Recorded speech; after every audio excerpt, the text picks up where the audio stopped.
welcome Terry Cook to the Bibliophile. Glad to be here, Nigel. Just want to recount a story of a visit to the National Archives several months ago that I made.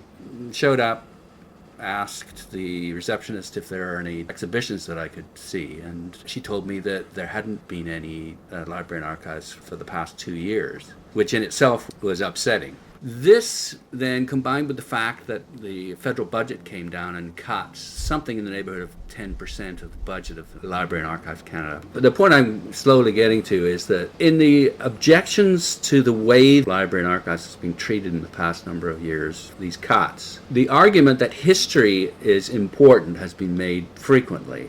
And I'd like to explore why it's so important. Well, Nigel, you touch on a bunch of themes there, explicitly and implicitly, which I think are really worth addressing. One is the exhibitions. I, too, regret the loss of the exhibition space and the exhibition as a function. I guess I should make clear to your listeners that I left Library and Archives Canada in 1998. Although I have friends and contacts there, I don't speak for them. I have no authority to do so. I certainly have a continuing love and passion for the place for the years I spent there, both as a researcher and as a staff member. That said, the 395 Wellington headquarters of Library and Archives Canada had 3 major exhibition rooms, and they were always full with major, 200-300 item exhibitions of originals on the wall. Thematic exhibitions, by photographer, by artist, by time period. But the place was also richly decorated. The photography collection had what they called Appraisals, which are little 25, 30 item shows, which are down one corridor. There were a series of oil paintings in the main lobby. Outside the reference rooms for the library on the 2nd floor and the archives the 3rd floor, there were small exhibitions. The place lived with a passion for the original record or the original book for the library on display. 2 of the 3 rooms about 10 years ago were closed from exhibitions and turned into meeting rooms for staff. They have tables and chairs where conferences are held. And the 3rd one, which is the last to go, closed 2 or 3 years ago. The paintings have disappeared from the lobby. It's dead. It's become a dead building in that sense, although the reference and reading room activities still occur on the 2nd and 3rd floor, and the rest is basically storage or some office areas. It brings to the fore, what do we do with the material record, the actual book in a digital age? Because Library and Archives Canada does not stop doing exhibitions. They do them online. So one can see the painting, the photograph, the drawing, the map online. You can click on its caption and find out something about its context and history, perhaps more than you would have from the captions on the wall. The argument being that maybe 10, 20,000 people might see the exhibition in Ottawa if it were a very popular one, if it were up for 6 months. Online, you may reach millions, and it's permanently online. It doesn't come down and disappear back into the stacks and is replaced by another one. You just have 5 online, and then you have 6, and then you have 7. It's a cumulative thing. And Canadians, and indeed anyone in the world, can have access to that. But what then is it they're having access to? What does that mean for history? What is the appeal of the document to history and heritage? I recounted a story to you of First Nations leaders coming to Ottawa to negotiate with the federal government, and they wanted to see the original Indian treaties, which are stored at Library and Archives Canada with their ancestors' marks on them. And they wanted to have a sweetgrass ceremony to draw spiritual inspiration from that original document. Now, those Indian treaties, as you're well aware, have been reprinted in scores of books. They're microfilmed, and the microfilm being distributed by the archives 30 years ago. They're now digitized. They're everywhere. But their spiritual materiality, the essence of what they are as objects, is something that spoke to them. And it has been suggested that that is something that researchers feel when they go through original records. Researchers and the general public. And the general public, anyone who comes to see those exhibitions, only a small percentage, you're quite right, would be researchers per se. That's always been an issue with archives. If everyone saw the most famous letters by John A. Macdonald, they would have been, worn to shreds and sawdust long ago. So paper copies were made, and then microfilm copies, and you can only see the originals of some rare treasures, either behind glass in an exhibition or through a paper or a microfilm, and now a digital surrogate. And so archives always balance this access and accessibility versus preservation and conservation, and the two often are at cross purposes, although we try our best to make them work together. Okay, so We've identified a sense of mystery, a sense of awe in being in the presence of these books or maps or documents that may have been touched or signed by important historical figures. What about the fact that it's proof of certain events having taken place?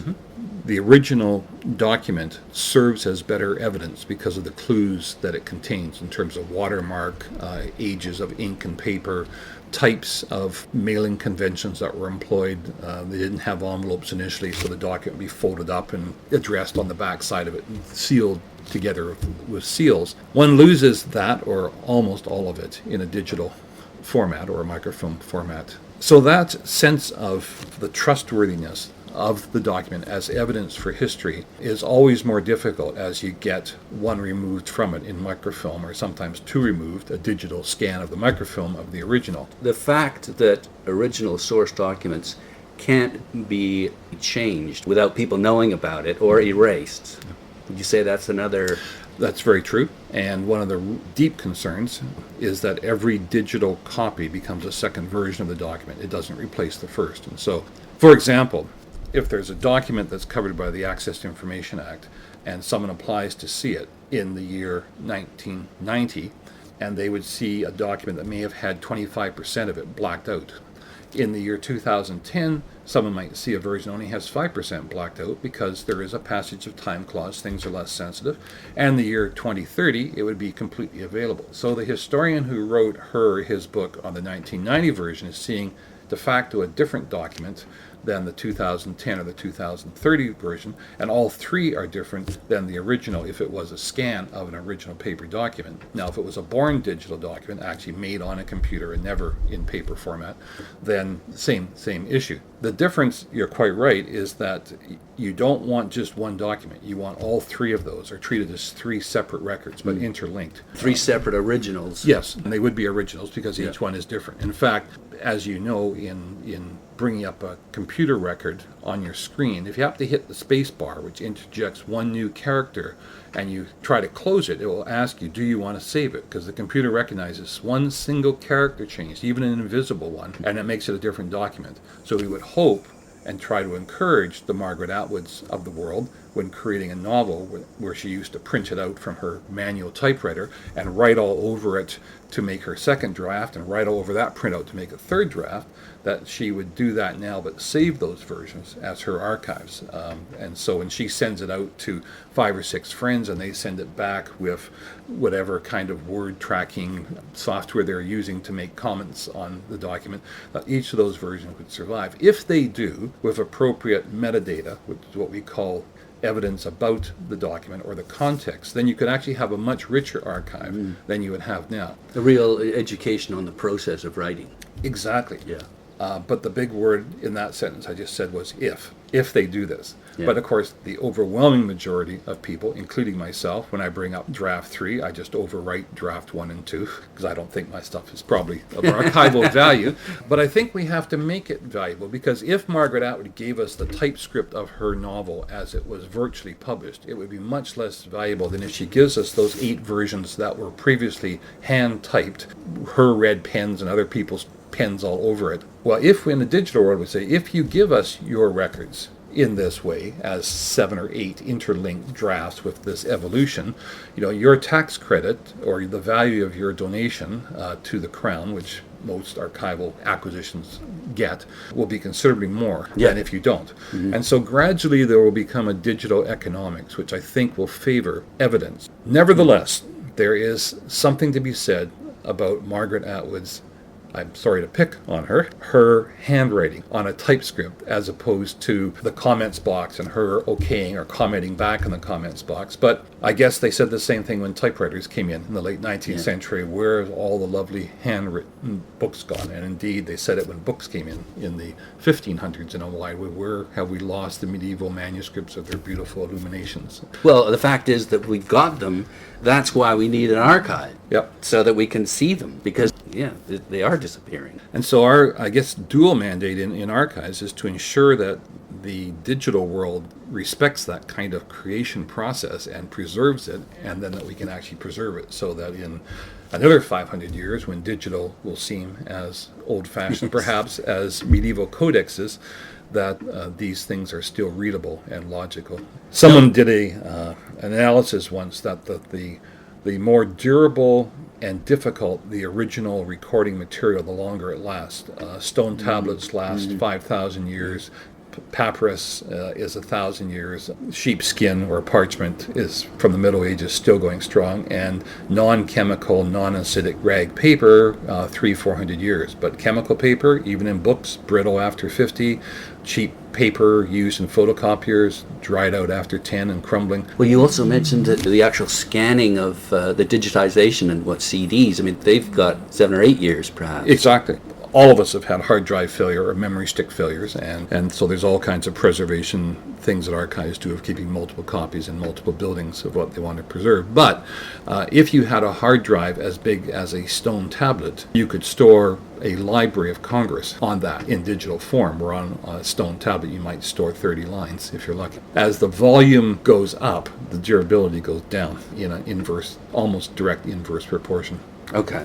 So I guess what we're saying then is that, well, digitization makes sense just in terms of democratic and almost an efficiency point of view. The collecting and preservation of source materials is equally or more important, would you say? I think so. There are those who say because you can store, the Library of Congress holdings on a server the size of your table here, we can keep everything. You still will have an enormous digital haystack looking for those needles. And so archives traditionally keep between 1 to outside 5% of recorded information created by major institutions, governments, universities, hospitals, businesses, and typically less than 1% of the private archive of the country. And you think there's 34 million Canadians, each one in their lifetime will have an archive. And yet the total volume of Canadian archives is something like 750,000 collections of all Canadians who have ever lived, which would be in the hundreds of millions cumulatively over time. So that choice of what's important, what should we be reflecting in society, has really changed for archivists, because when you were dealing with paper, especially good durable paper, most records didn't come to an archive until the person had died, or until what were then 75-year rules of access. Then they became 50-year rules, then 30-year rules, and now we have access to information or privacy legislation. But the archivist had the passage of time. So historians could be writing books, political scientists and analyzing institutions, biographies could appear, archivists would be on top of this material and try to collect the themes that were important as identified by that process. But no one until the 1970s could have predicted environmental history, women's history, the emphasis on race, class, ethnicity, sexual orientation, which we have now. And unfortunately, if the digital record, as you just said, if you don't act within 5 years, and preferably at the moment of creation, or as archivists say, even before creation, to make sure that people like Margaret Atwood, like a government department, are programming their machines or their business processes to make sure that that metadata is there. This is my draft 3 that was commented on by these 5 friends, and then I produced draft 4 at this date. It's almost in conflict with being efficient, isn't it? It is, yeah. So what we therefore have to do is rely less on the trends of history, because it's not done yet, and try to understand what are the key functions and programs and activities of major institutions. What are the major sectors of human society that we need to document? Who are the key players? Well, it's easy to pick the superstars, but who's the 22-year-old poet today who may not become known until age 40 and turns into an Earl Burney? Too bad, because when we find out you are Earl Burney II at age 52, what you wrote at age 22 is long gone. Unless maybe you put it on Facebook, yes, maybe it's picked up in an internet archive. Or unless there's a smart collector out there who sees this talent when it's young and starts going after it. And that's why archives really need to have specialists rather than just generalists, which is one of my bugbears in life. If you have that's what's happened. There's been the cutting of the specialists. My understanding is that specialization has been radically downgraded at Library and Archives Canada. Other archives are much smaller, so the specialist, if you only have 3 people in your shop as a university archives. You're pretty much a generalist. But even there, they try to specialize as much as they can. One would do university records, one private records, one maybe photos and maps. If you have in a large national archives, as you should, a couple of specialists for literature, then they would be reading the literary press, they would be going to literature conferences, they would find out who those promising poets are. They might hear from Margaret Atwood, who they're collecting her records already. You know, there's this wonderful new poet. It's getting in the milieu, and the same for science or engineering or any of the other specialist fields, sports. It's almost like being a critic of that field and just being aware of what's going on. Nicely put. It's a literary critic, if it's that field, or a sports critic. It's a literary tourist to pick up your perspective, in that you would be traveling around the world of literature through conferences, newsletters, reading poetry yourself, being in touch with people. National Archivist and the first National Librarian, he had both jobs. Kay Lamb said the archivist is on duty 24/7, because you run into someone at a cocktail party and you explain what you're doing, and they know someone who knows someone, and the next day you get a knock on your door that I've got some papers to deliver. And they should love it. And it's the passion for Yes. collecting, absolutely Which, so. which gets to another point. Yes. The fact that there are fewer and fewer of that kind of hire going on at the Library and Archives Canada. That I can't say. Certainly the ideal in the archival profession nationally and internationally is to have those kinds of specialists in major archives. There was a news release in the last couple of weeks from the National Archives, which was the former Public Record Office in England, which combined with the historical manuscripts tradition to now collect both private and government records, which they haven't done before. Most archives in the world only collect the government records. And they said, although we are overwhelmingly focusing on the digital record that's being created in private sectors and in government, it is inconceivable that with our heritage we would not keep at least 4 or 5 specialists on staff who know medieval Latin and paleography, because you simply cannot interpret that portion of our holdings. And so yes, we will make that a specialization, like you might make early maps and how to read early mapping or early photography, and you might do that for the whole analog collection, but then have a program where you put your emphasis on the digital collection, because virtually everything now being created is digital. Yeah. Jean-Pierre Willot, who is National Archivist in Canada from the mid-'80s until the late 1990s, said that we were probably, and was a famed Canadian historian, had written 10 or 15 books by that point and hundreds of articles, said we may have the new Dark Ages, in which more information is ever being produced than before, which was not the case in the first Dark Ages, but so little will survive because we don't know how to keep the digital record alive longer than 5, 10, maybe 15 years, that in 100 or 500 years we will know less about this period, the 1990s, than we will know about previous decades or centuries, which is a scary prospect. And so archives, to their credit, whether it's university research programs, trying to figure out what's the problem and the solutions, national archives and increasingly provincial and university archives implementing some of those solutions, are trying to get on top of the digital record. And how do you identify this thing? How do you put the metadata around it that will make it more than just nonsense of zeros and ones? And then how do you preserve something that has a shelf life of 5 to 10 years for millennia? Okay. And there are solutions, and we have the answers.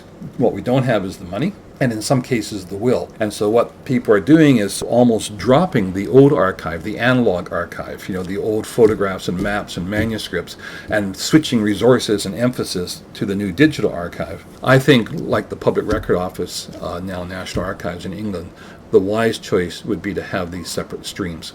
And you realize you need a Latin paleography specialist. You need someone who is a specialist in literary archives, but you also need people who are very comfortable with the digital record. And that might be quite different skill sets. These people, traditionally, the analog world, came from MAs and PhDs in history. These people may come with maybe an undergraduate history degree or English degree in literature, depending on the field, but then computer science as a graduate.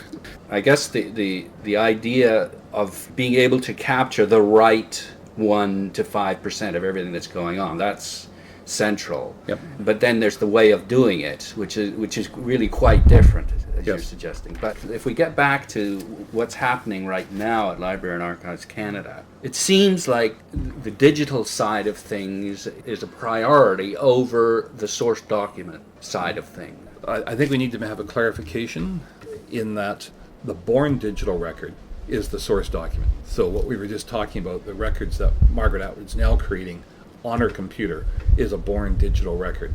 And Therefore, it is the source document, and that has to be, just as you said, identified, described, and put forward.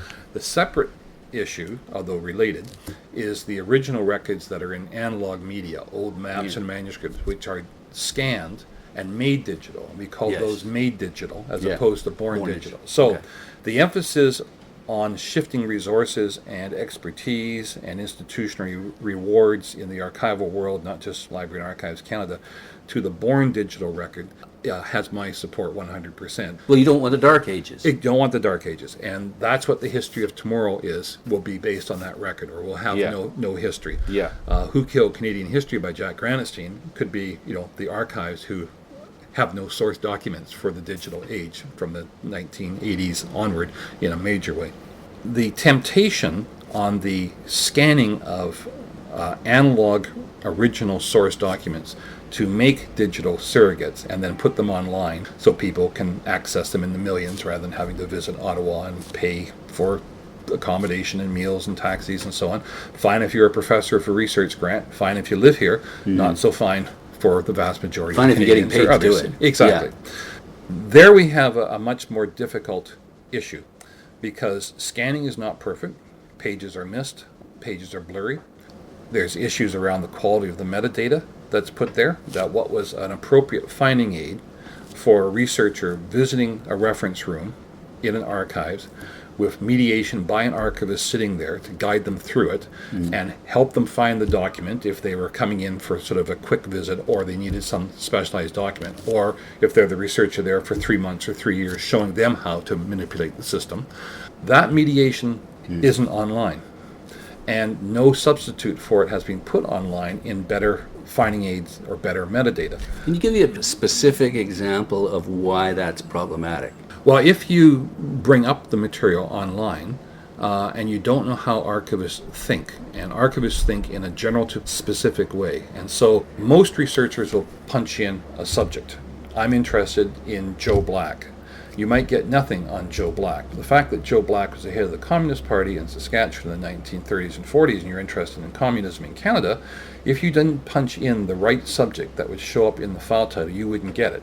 Now, a knowledgeable archivist will make that translation for you. Archivists also organize things in a level from the fond, or what used to be called the manuscript group or the record group, which is all the records created by an individual organization. If they had 6 or 7 subdivisions, they would become sous-fond, and then there's series, which might be, a sous-fond might be the photographs. There might be photograph albums and photograph negatives and slides.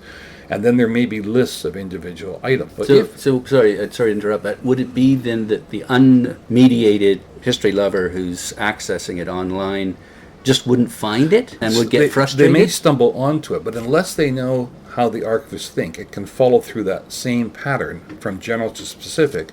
When they actually stumble on an item, they won't know its context well. The navigation of websites don't often take them back to the context to explain why it's there. Or things happen like Mackenzie King. They used to have file titles, Mackenzie King Correspondence 1925, Mackenzie King Correspondence 1926, Robert Borden. They took off the names and just had it Correspondence 1925, Correspondence 1926, because the series title was Mackenzie King's Correspondence. But if you don't have that series title, you just have Correspondence 1926. But if you Googled Correspondence 1926, you'd get 100 hits from 100 fonts that all had correspondence in 1926. So in a paper world with paper inventories, if an archivist mediating, that works. To push that online without saying, how do we need to think to use the power of search engines, to use the power of a Wikipedia, to have an entree into archival collections? We've in effect thrown this stuff up there and hope it sticks on the digital wall. Some of it does, but some doesn't. Someone who is a superb researcher was trying to find Robert Borden's diary, which is probably the second best known diary politically in Canada after Mackenzie King's, spent 35 minutes. Someone who had worked at Library and Archives Canada knew it was there and just kept putting in all the search terms, going through all the various fonts, eventually found it. The average researcher would hit the search screen and type in Robert Borden's diary or diary Robert Borden and not get the hit and would assume it didn't exist. So again, what you're saying then is that this is a big challenge. At some point, I would imagine that as years go by, someone's going to figure out how to make it easy for the general public to access Robert Borden's diaries. Well, I think the models are there. When you go to Amazon or iTunes, which I think are two of the better sites. Now, they have millions of dollars of revenue to make them that way. If you're looking for an old friend of mine, Elvis Presley, if you want music by him, about him, books about him, films about him, those are all segregated. You don't just get 4,000 hits to Elvis Presley, where if you put in Johnny McDonald at LAC, you'd get 4,000 hits. Okay. So how do you distinguish that? Yeah. Now that requires thinking anew about these digital surrogates. Thinking like a member of the general public. Exactly. And in fairness, that is a high priority of Library and Archives Canada, I know that much, to both develop a new strategy and new thinking for how digitization should take place. We're in a pretty new world here. You know the history of books far better than I do, but some of your listeners will know that they didn't just turn codexes into books overnight. They turned them into printed versions of codexes. It was only when someone got the idea of page numbering that allowed tables of contents, which allowed indexes, which allowed cross-references and footnotes, and so that knowledge grew. And people said it was actually the numbering of the printed codexes that gave us the scientific revolution, because knowledge could become cumulative rather than one-offs. That took a century. I think we're sort of in that sort of codex is now numbered with maybe tables of contents, but this is going to be an amazing world. I'll tell my students, I wish I were 30 years old, but know what I know now at 65 to take advantage of this. It's going to be an incredible opening of the world's resources that will take place in this new world when we learn how to do it right. And in fact, we're in real growing pains now, and that growing pain is evident from the reaction to many researchers or the public to Library and Archives Canada, but not just Library and Archives Canada, because you have a finite number of resources, or indeed now cut resources, and not just in Canada and not just at the national level for archives and libraries. You have this huge new digital mandate, which you didn't have before, almost no new resources for it. So where are you going to get the resources? You're going to take it from the analog side. So where you used to give at Library and Archives Canada a Cadillac service on the analog side, it's now maybe a Ford and might become eventually a bicycle, meaning your 4 Latin specialists at the National Archives, where I'm sure 100 years ago the National Archives in England had 150 Latin and paleography specialists, because that was a bigger part of the collection. Percentage-wise, that part of the collection is still there, but it's a tiny part of both researcher interests and the holdings. So unless there are restored funds to LAC, in sort of the next budget, or new funds to cope with the digital world, you have to find it somewhere. And there's sort of 3 classic ways of doing it. One is through automation. Indeed, there has been savings in just my own work patterns in using automated equipment rather than hand typewriting and working smarter. The second is changes in how we actually encode records, so the whole approach to metadata and finding aids and so on. And the third, unfortunately, is to shift resources from the analog side to the new side. And that's painful, because the vast majority of researchers at this stage do not work in born digital records, because by definition historians don't tend to be interested in the last 10, 15, 20 years. It's considerably further back. I'm interested in having a deeply layered conversation, but I'm also interested in having a conversation for someone who loves books, loves history, and is upset by the cuts that are going on. And so this would give them something to call up their MP and say, listen, history is important for these reasons, and that's why they should stop doing what they're doing to the National Archives. I think that's it's admirable. I think the value of history is overwhelmingly with the general public, of finding a sense of roots, and not just genealogy, but the history of local communities, local activities. Our statistics show that the number of academic or professional researchers, those who work for Parks Canada, say, who are paid to be historians, was roughly around half, and is now around, I'll pull a figure out of the year, 10%, 12, 14, 8%, much less. And that doesn't mean there's fewer of them.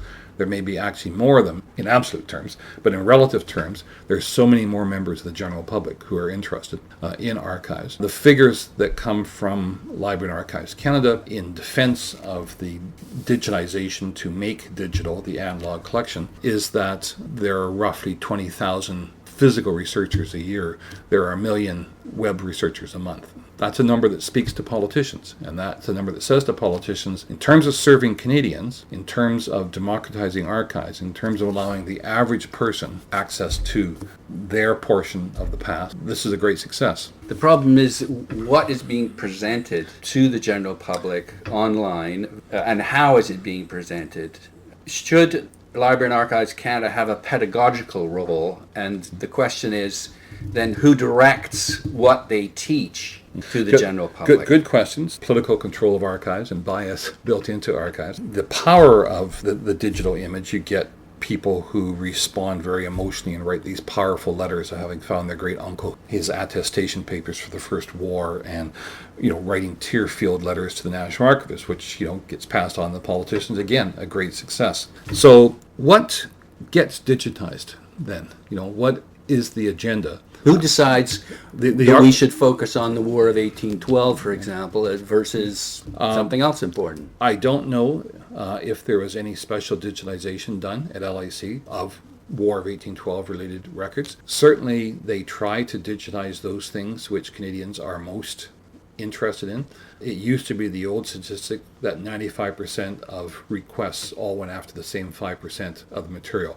Immigration landing records, the census, World War I attestation papers, military files, in effect files about individual Canadians or about major themes in Canadian history, iconic photographs, famous maps, and so on. That's not the academic researcher. The academic researcher is the people dealing with the other 95%, trying to discover, new general patterns in knowledge, as opposed to someone trying to find something local relating to their family or their locale. Library and Archives Canada has always had, going back to its early role after 1872 when it was created, a sense of political direction, being very attuned to what was popular. With the tercentenary of Quebec in 1908 for Champlain's Landing in 1608, Arthur Doughty, the Dominion archivist at the time, was part of the committee that basically hijacked it and made it a celebration of the Plains of Abraham in 1759 and Wolfe and Montcalm, and how these two great generals both died in a noble cause. What else happened in 1908? It was the Entente Cordiale between Britain and France, who'd been enemies for centuries, against the rising power of Germany. So very political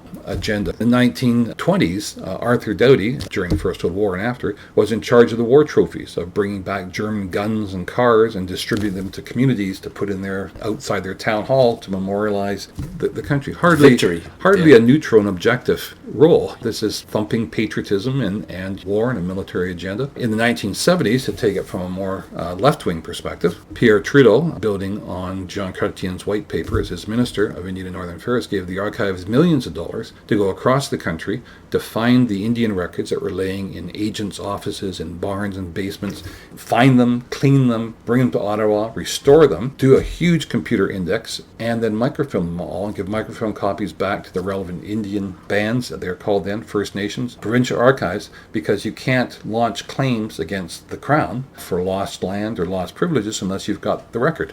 And so that is very much a political agenda. Gave millions to the archives to create the National Ethnic Archives Program in the 1970s. Why?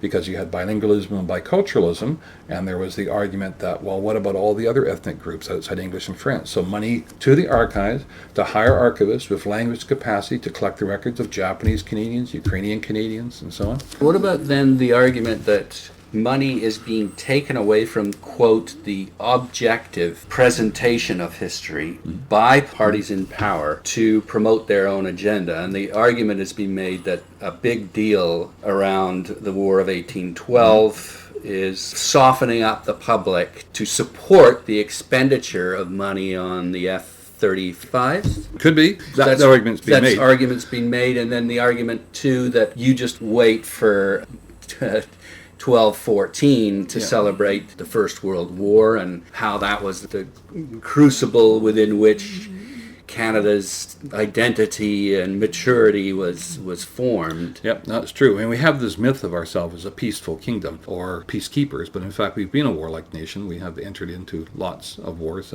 Son works at the Canadian War Museum, so knows our military history very well. But certainly, whether that is softening up the public to support missions in Afghanistan or elsewhere in future, or the purchase of military hardware like planes or new submarines, I gather, are needed. Or it also allows an interpretation of the past which is more martial, more military oriented. The changes in the immigration guide, the study guide that immigrants study before they become citizens, they have to know about Canadian history. And now there's more military history questions in there than there were before. But that suggests that in the earlier version of the guide, which was liberal, there were less military histories. That just shows that there are what are called the history wars going on. What history is the right history? Well, there is no objective history, and I would argue there's not much objective archives either. Most archives are staffed by white, middle-class, well-educated people, and those who aren't that have traditionally been underrepresented, so they create their own local and community archives, but that's not quite the same as being in the provincial or the national archives. Now, it's perhaps unfair to many individuals, but as a generality, I think that can be demonstrated. So archives and history are politicized. So I guess it's impossible to separate the two. I think what one has to do is to not deny our bias or our politicization, which is what archives have done. Our mantra has been, we're just curators. It's a favorite word. We're custodians. We are neutral and objective. We accept the record, we clean it, we describe it, and we make it available to researchers who can write left-wing, right-wing, feminist, sexist, whatever kind of history they want. Frankly, if you're seeing the whole and you're choosing 1 or 2 or 3% that you think is important, according to what criteria, and yet you deny that you're and who elected you? That's right. And you then describe a collection of records that might have 1 million pages in a 2-page finding aid entry. Well, what are you highlighting and what are you suppressing? There's a whole range of values there. There's a whole range of assumptions and methodologies that, you say we're objective and neutral when we're not. It's actually power denied is power that's not accountable. And so a lot of us have been saying what we need to do is to make much more transparent. This is what we acquire and this is why. And allow more public input, to have more participation. If you go on the finding aids of the archives and you find something wrong or you have additional information, add to it. Citizen participation. The Wiki Experience. You can the Encyclopedia Britannica daily. User content.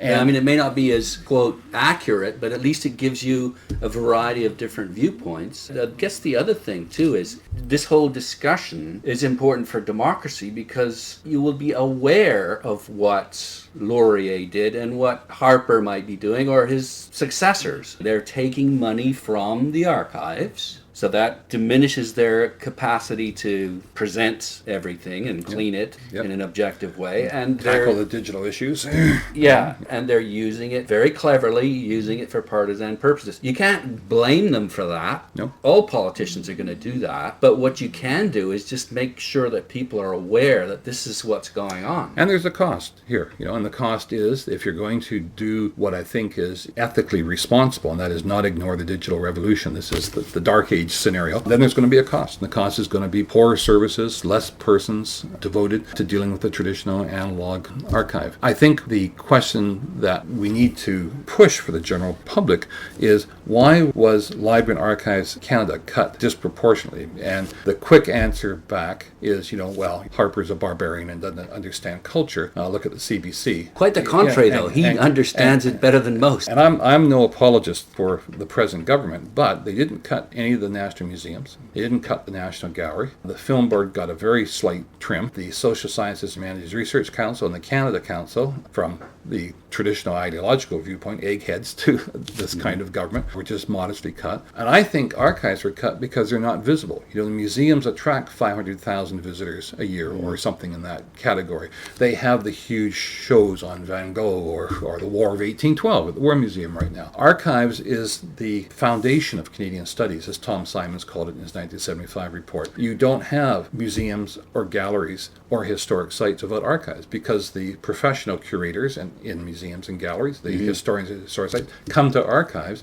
to learn the knowledge to interpret their thing. But it's those big numbers that count. It's sort of sadly ironic that here the archives are so essential for all the other organizations to present what they're presenting and get the big numbers. And yet, because they're under the radar, invisible as you say, they're the ones that are easiest to cut because the fewest people are going to kick up a stink. Yep. I think you put your finger right on it. Sort of like plumbing. No one wants to fix the plumbing in their house if they don't have to, unless it really blows up because it's not. But you want to paint your living room or a new piece of furniture. You want to do the things that are showy, visible, and 500,000 people visiting a gallery show is very visible. Despite the fact that Van Gogh has got nothing to do with Canada. Yes, but a lot of tourists come and they buy hotel rooms and they buy meals, and it helps the economy. So how do we reposition archives to show that history really matters? And it matters to the curators of those other kinds of institutions. It matters to individual Canadians.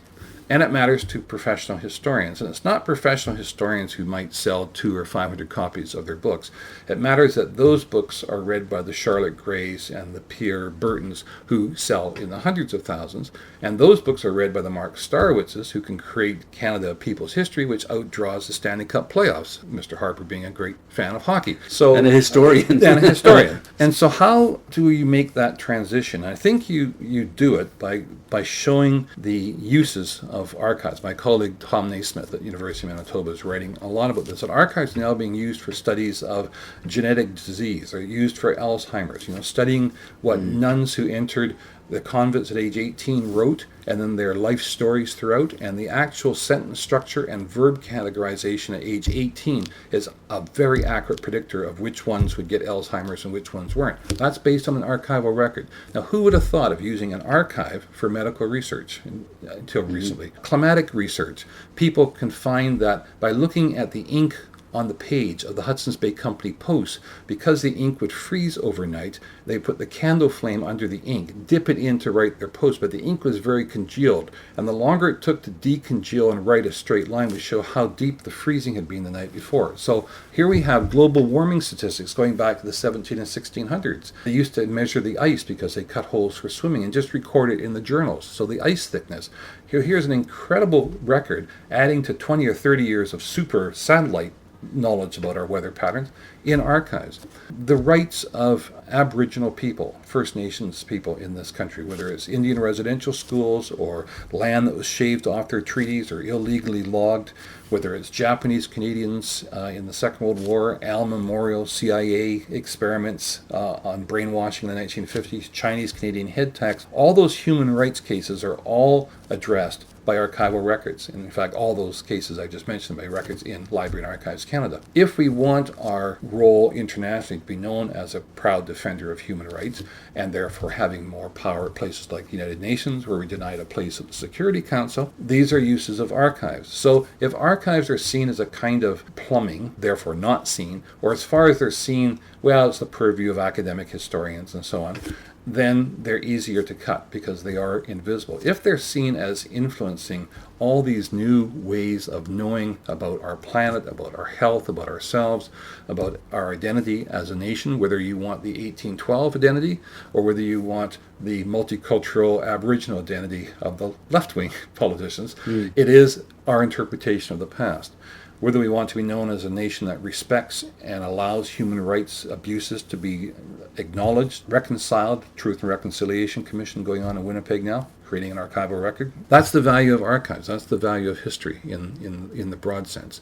Researchers can help by emphasizing their corner of that big pie. Making it applicable to the lives of Canadians directly, like you've just done. It's really in the self-interest of government to have a citizenry that identifies themselves as Canadian, that has a strong sense of identity. And there's lots of studies showing how archives and records are the font of community identity, whether it's small local communities on up to national communities. And it's who we think we are. Sometimes that's not very accurate. Sometimes we get a few rude jolts from the past. Maybe this doesn't work in the Harper government's favor, but the argument that Stephen Harper made throughout the last election was, give me a majority so I can get something done in Ottawa. And I'm sure that resonated with, he was only elected with 30% of the popular vote, but put that aside.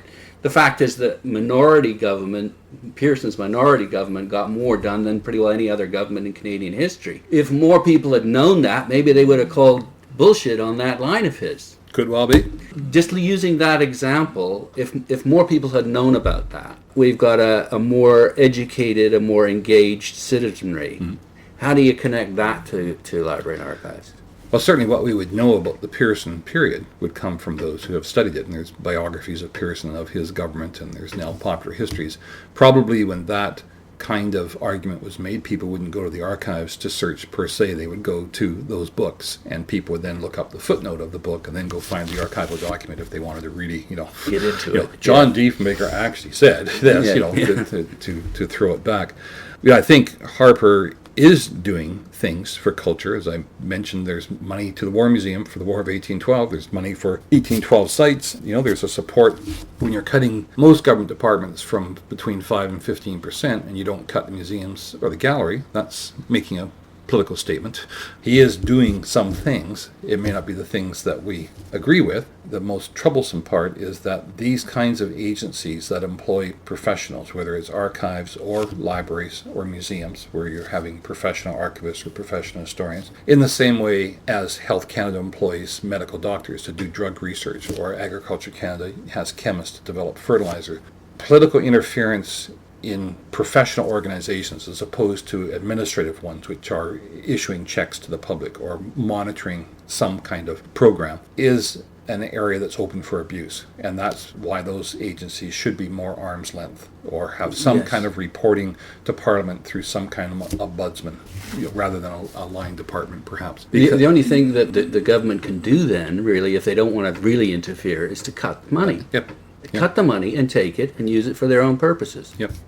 And shift their priorities. And so if these kinds of agencies and their programs are A, important to Canadians, and B, are arm's length and able to operate under professional guidelines, it doesn't make them a playground for the elite professionals to do whatever they want.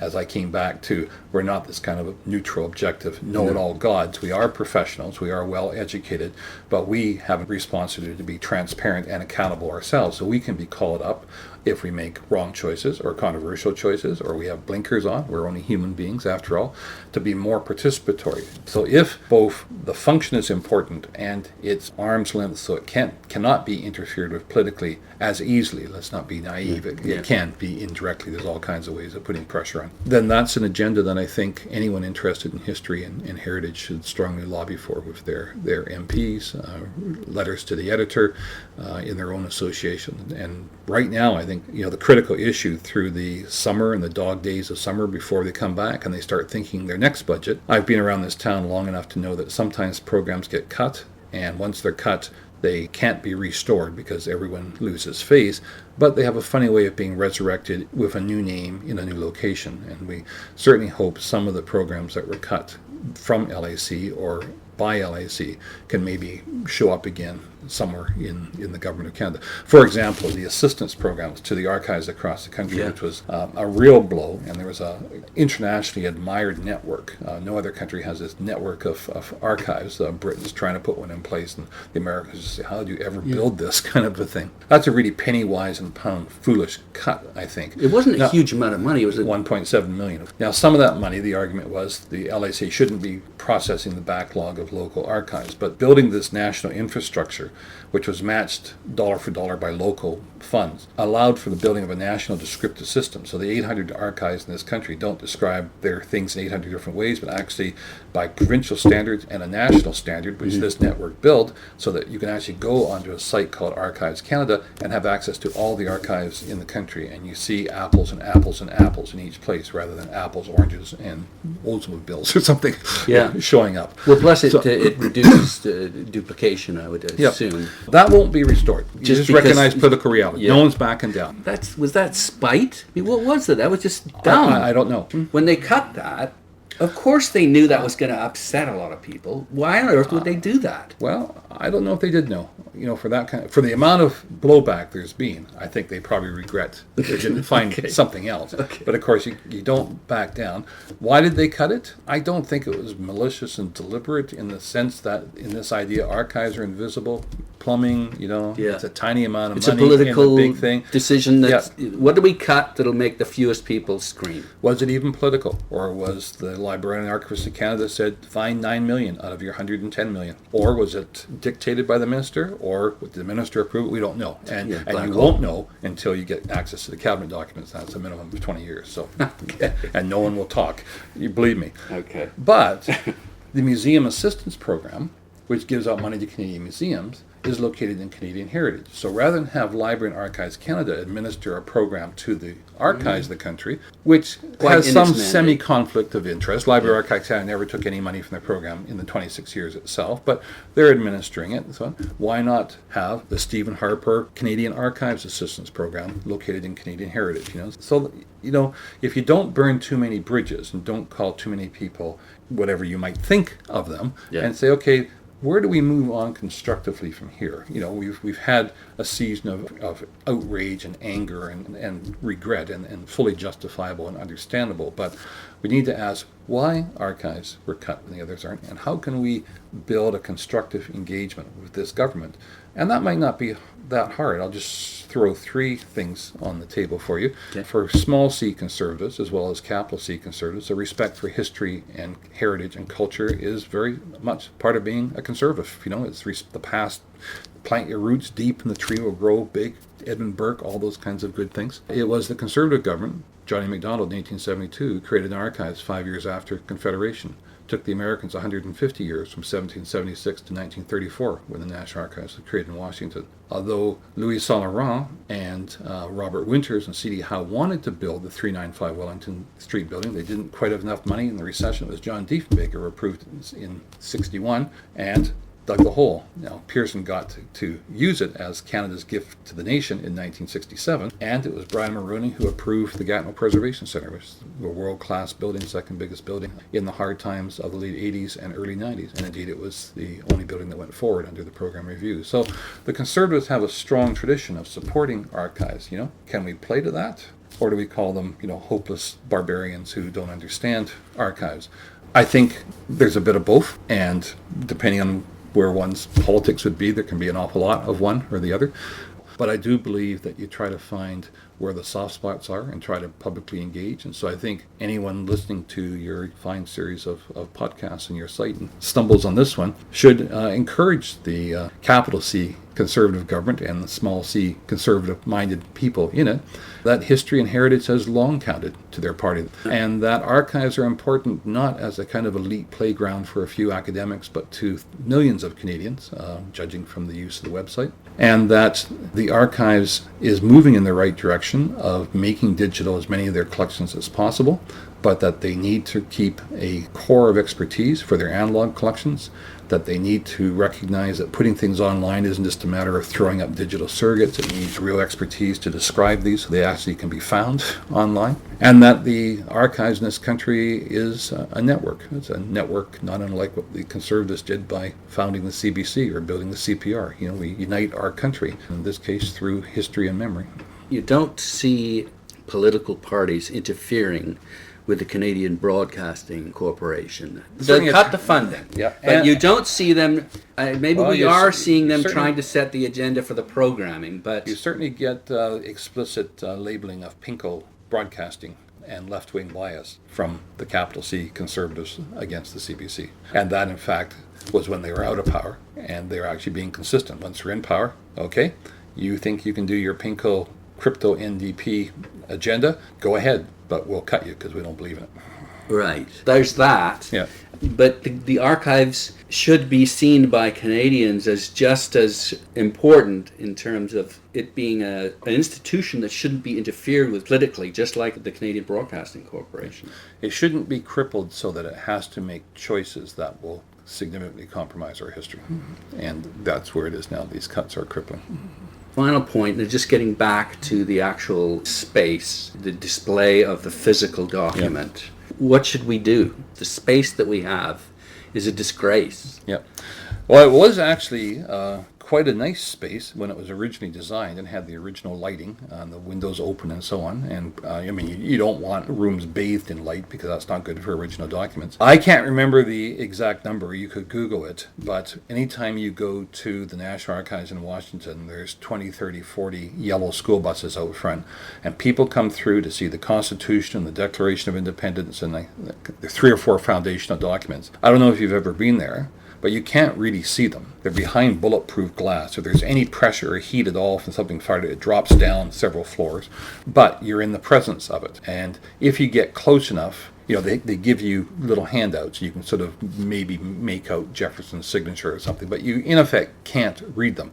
It's like the doctor who's got his degree in Latin on the wall and can't read it. But, we have these kind of symbolic, ceremonial, archival documents. But what does it mean to those school children who are taken to their nation's capital? And no, it's probably not kids from California or Florida, but certainly from surrounding states. It's not just those who live in Washington. To trek to the capital, and they probably see museums and galleries, but they come to the archives to see the national treasures. And they're not seeing digital surrogates. They're handed paper surrogates as they walk out the door, but the original is there. Well, the paper surrogate fits on your 8.5 by 11 sheet, but in fact, this document is meant to be as tall as your ceiling and as wide as a dining room table. One of them, anyway. So I think if one can't afford a rotating series of specialized exhibitions at the archives headquarters on Wellington Street, to have a display of our foundational documents, and to have a permanent exhibition on Canadian history with the sufficient records that are original, so that people can actually have that experience with the physical presence, as with the First Nations chiefs I mentioned, in the presence of the treaty. It's not just history, but literature and science and all geography. All fields. Yeah. I would argue it's all history, but yes, yeah. Yes. But we don't have that. That's the extraordinary thing. But we had it. We had it, but we don't have it. That's right. We should have it. And I think we should. I applaud the move to build thematic exhibitions online. So there's now exhibitions on the First World War, on First Nations in Canada, on the immigrant experience, all kinds of wonderful things which a school teacher in Saskatchewan or Halifax could, send their students to. There's hundreds, sometimes thousands of documents in those themes, where on a physical one you're limited to about 200 to 220 documents, even in the huge exhibition space. So many more documents. People can, study Canadian history through that, but there is some wow factor around the physicality of the originals, or being in the presence of them. Our son, who works at the War Museum, uses some archival documents in displays their war diaries, and so for conservation reasons they change the war diaries and so on. But people stop and they focus on this. Now they use originals too. Those aren't plastic reproductions of machine guns or helmets. It's largely original. But the document really attracts people, because there is a realness to it. Someone created this in a certain time and place on a certain recording medium of certain types of pens and inks, and that's kind of magical. And I discussed before Ted Bishop's book on writing with Rilke, as an English professor at the University of Alberta, I think, when he wrote it, and an avid motorcyclist, and as I was for some time. And when you lean into a corner and you realize slightly the wrong turn or an oil patch and it's life or death, there's a kind of visceral excitement with the wind in your face, existentialist, you, the machine, and the road. The only other time he had that feeling was when he opened the Virginia Woolf papers at some archives at some Texas university, and saw Virginia Woolf's letter, and he was going through her letters and realized, and he said his hands started shaking, his mind went into a blur, just like when he's in a curve trap in a corner, when you've got the bike leaned over and you're right at the equilibrium point. If you lean it up too quickly, it'll crash. You lean it over too much, it's crash. You just find that sweet spot. And it was her final note to her husband before she committed suicide by walking in the river with the stones in her pocket. And he said his mind just went into a buzz, and he couldn't read, he couldn't see straight, and just had to go out and get fresh air. That kind of dramatic wow experience, which not everyone has all the time, every time you get an original archival document, but surely we should allow for its possibility. And that's what both access to originals when necessary for research, despite the preservation issues, and the huge advantage of allowing millions to see it in every corner of the country. There should be a space, and that space should be in the capital, where people can see those sort of talismans of our heritage, both our most famous documents, but it shouldn't just be the great and the good and a national constitutional story, but the story, letters by immigrants, photographs of people in slums, the soldier in the trench dying as opposed to the general in a strategic room, all aspects of our history. And how we've faced difficulties and overcome them in the past. Yep. Well, and through that kind of visibility, perhaps Library and Archives Canada wouldn't be so invisible, and so wouldn't be so susceptible to these kind of cuts. Yeah. Well, done right, we may not get 500,000, but you may well get, 100,000 or 150,000. How many people are downtown on July 1st? 250,000. Why not have a special archives party, with Canada cakes out front, and invite them into such an exhibition? Well, thanks so much for your time. Pleasure. I've been speaking to Terry Cook, who is a fellow of the Canadian American Archival Association. He worked at Public Archives, then National Archives, now Library and Archives Canada, from 1975 till 1998 as an archivist, manager, and executive manager. Thanks for all that you do and have done for Canada and Canadian history. Great. Well, thank you.